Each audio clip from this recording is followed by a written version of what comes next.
आइए आज आप सब सुनेंगे विजया एकादशी व्रत की कथा। फाल्गुन मास के कृष्ण पक्ष में पड़ने वाली एकादशी को इसे विजया एकादशी व्रत के नाम से जाना जाता है। जो भी भक्त सच्ची श्रद्धा के साथ, नियम और निष्ठा के साथ विजया एकादशी का व्रत करते हैं, इस दिन लक्ष्मी नारायण का पूजन करते हैं, तो इस व्रत के प्रभाव से धर्म शास्त्रों के अनुसार इस व्रत को करने से सभी परिस्थितियों पर विजय की प्राप्त करने का सामर्थ्य प्राप्त होता है तथा व्रत करने वाले को वाजपेयी यज्ञ का पुण्य फल प्राप्त होता है।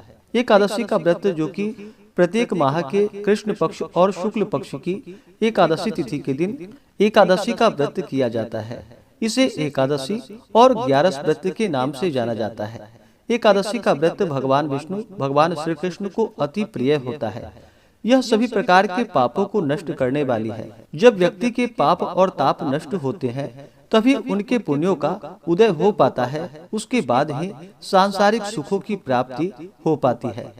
तो आइए आज आप सब सुनेंगे फाल्गुन मास कृष्ण पक्ष की विजया एकादशी व्रत की कथा।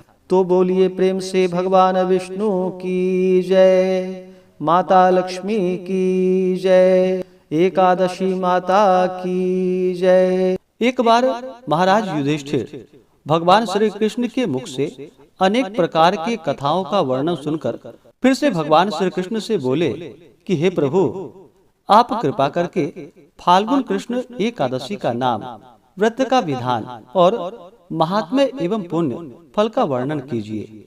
मेरी सुनने की बड़ी इच्छा है। महाराज युधिष्ठिर के ऐसे वचन को सुनकर भगवान श्री कृष्ण बोले कि हे राजन, इस एकादशी का नाम विजया है और यह निस्संदेह विजय को देने वाली है। जो प्रश्न आज तुमने मुझसे किया है, यही प्रश्न इससे अनेकों काल पूर्व नारद जी ने ब्रह्मा जी से किया था। तब उन्होंने कृपा करके जो अनुपम चरित्र नारद जी को सुनाया था, वही मैं तुम्हें सुना रहा हूँ। भगवान श्री राम, जो कि 14 वर्ष के लिए वनवास की आज्ञा सिर धारे कर वन में जाकर गोदावरी के किनारे पंचवटी में निवास किए, तपस्विनी सीता वहीं से रावण के द्वारा हरी गई, जिससे वह अत्यंत ही व्याकुल एवं व्यथित हुए। भगवती सीता के वियोग में अग्नि के समान जलते हुए भगवान श्री राम उनको ढूंढने लगे। आगे कुछ दूर चलने पर उन्हें मरणासन्न अवस्था में गिद्धराज जटायु मिले। उन्होंने अपने आहत होने का समुचित वृतांत सुनाकर अपनी यह लौकिक लीला समाप्त की और आगे चलकर रामचंद्र जी ने कबंध का वध किया और सुग्रीव से मित्रता की।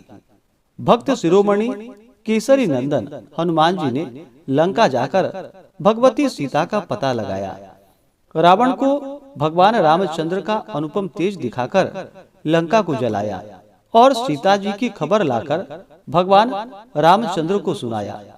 तब भगवान रामचंद्र ने सुग्रीव की सलाह से वानर और भालुओं की सेना ले लंका पर चढ़ाई की, मगर वहां पर सागर की महानता और अगाधता को देखकर चकरा गए और लक्ष्मण से कहा कि हे भाई, यह सागर तो अत्यंत ही अगम और अगाध दिखाई पड़ता है।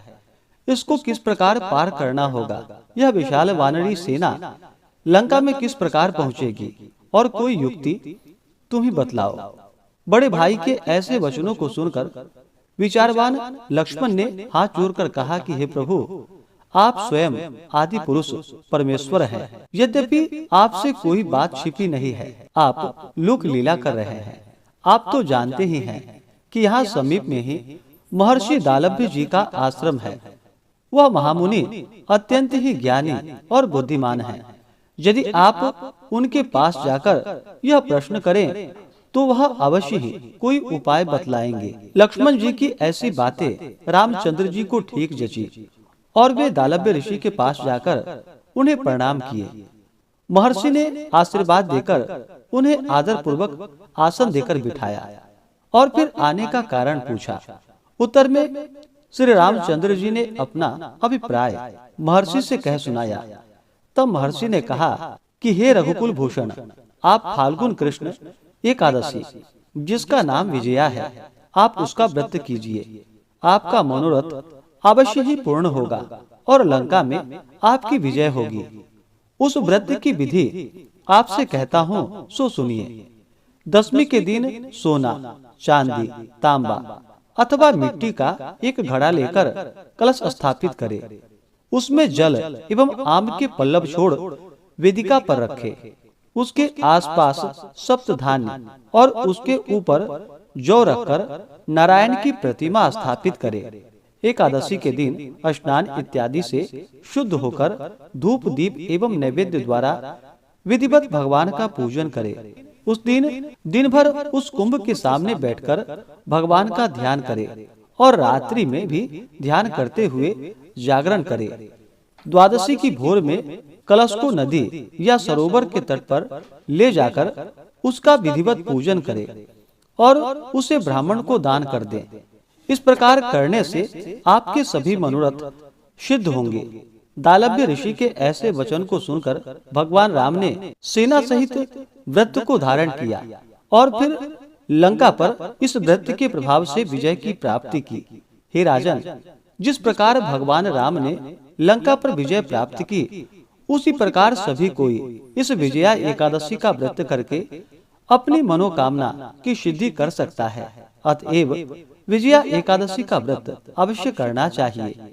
इसके महात्म्य को कहने एवं सुनने दोनों से ही अनेक पापों का नाश होकर वाजपेयी यज्ञ का फल प्राप्त होता है। तो बोलिए प्रेम से भगवान विष्णु की जय, माता लक्ष्मी की जय, एकादशी माता की जय।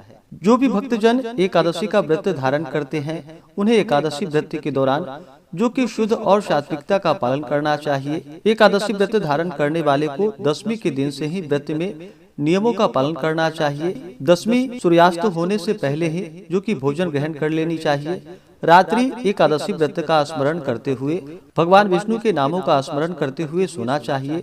एकादशी की सुबह ब्रह्म मुहूर्त में उठ करके नित्य क्रियाओं से निवृत्त होकर के गंगा नदी में या घर के नहाने के पानी में ही थोड़ा सा गंगा जल मिला करके स्नान करना चाहिए। शुद्ध वस्त्र धारण करके व्रत का संकल्प लेना चाहिए और एकादशी के दिन जो कि दिन रात्रि उपवास रहते हुए व्रत को धारण करना चाहिए। जो उपवास नहीं रह पाते हैं, जिनका स्वास्थ्य सही ना हो, तो आप एक समय फलाहार ग्रहण करके व्रत को धारण करें और इस दिन भगवान का सुबह और शाम के वक्त पूरे विधि विधान के साथ पूजन करना चाहिए। कथा श्रवण करनी चाहिए, भगवान की आरती करनी चाहिए। एकादशी की रात्रि जागरण करते हुए समय को व्यतीत करना चाहिए और द्वादशी तिथि के दिन सुबह उठ करके स्नान करके शुद्ध वस्त्र धारण करके भगवान का पूजन और आरती करनी चाहिए। इसके बाद ब्राह्मणों को भोजन करवाना चाहिए, ब्राह्मणों को दान और दक्षिणा देनी चाहिए और फिर समय के अनुसार व्रत का पारण करना चाहिए। एकादशी व्रत के दौरान व्रत धारक को किसी के ऊपर क्रोध नहीं करनी चाहिए। क्रोध करने से मुख से न निकलने वाले शब्द भी निकल जाते हैं, इसलिए किसी के ऊपर क्रोध नहीं करनी चाहिए। अपने से बड़ों का सदा ही आदर और सम्मान करना चाहिए।